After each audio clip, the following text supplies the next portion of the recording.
One of the subjects where teachers make best use of interactive technology is mathematics. So in this video we're going to be exploring the tools in Oktopus that support maths teaching. As you can see from scrolling down the maths toolset, there are quite a number.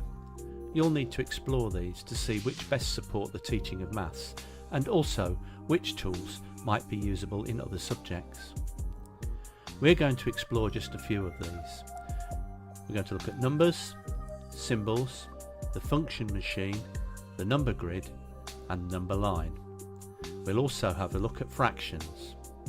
Then we're going to jump down the list and take a look at the graphing tools and shapes. Before we start, a reminder that you can download the Oktopus file associated with this video and practice these techniques on your own screen. Firstly, we're going to have a look at the number tool. This is a way of quickly generating numbers on your screen without using your keyboard.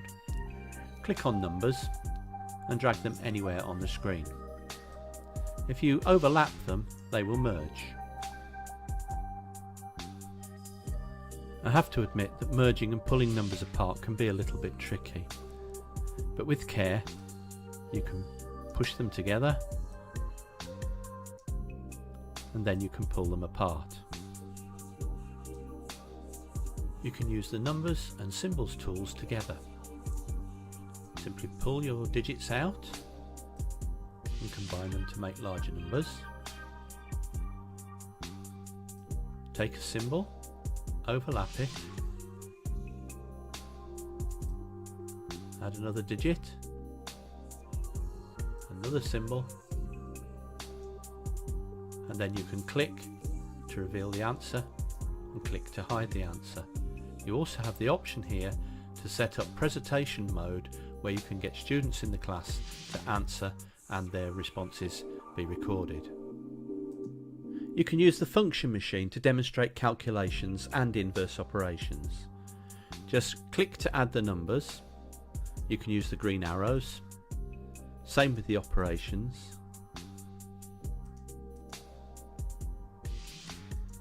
And the answer will be revealed. To reset, click on the return. Use the tool to create number grids. You can either select predetermined values or create a customized grid.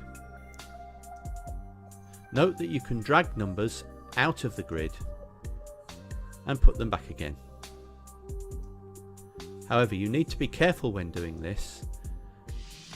If you click on the second digit, the numbers can behave unpredictably. Creating number lines works on the same principle. You can either select from a predetermined range or create your own. Use of a couple of arrows on the screen can make the number line interactive. If you click on the digit, you can drag it up. If you cut it, you'll see you've got a blank, but by clicking again, it will generate the number.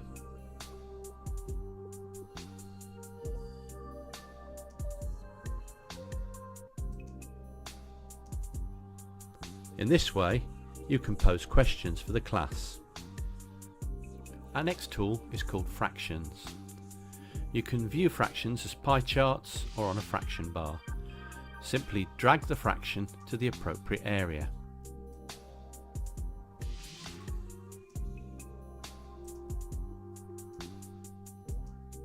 You can create your own fractions.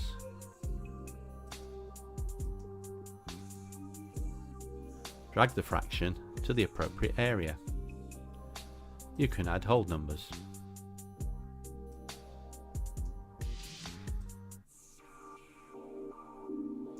It's all very easy. Across a range of subjects, it's very useful to be able to generate graphs very quickly. When you click on the graphing tool, you get this data entry interface.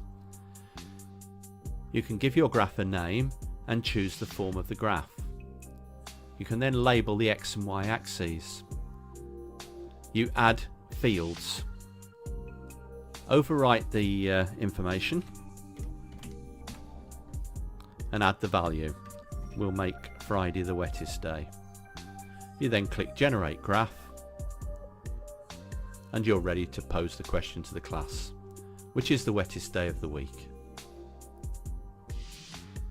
Finally, let's take a look at the Shapes tools. You have your basic shape generator, but additionally you have a tool called Prisms. This will allow you to generate nets, for example, or transparent versions of the object. So the last tool we're going to look at is the Shapes and Angles tool. When you click on this, it will open this interface. Click on the object and it will bring it onto the screen.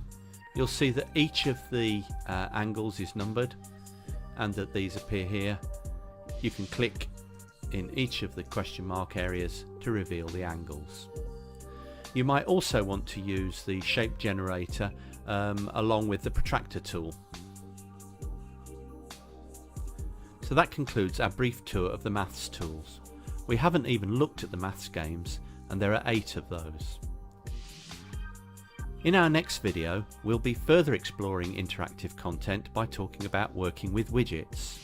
Remember that a widget is a small application that can be placed on the screen, for example, a stopwatch. So we look forward to meeting you in the final program of this series. Goodbye.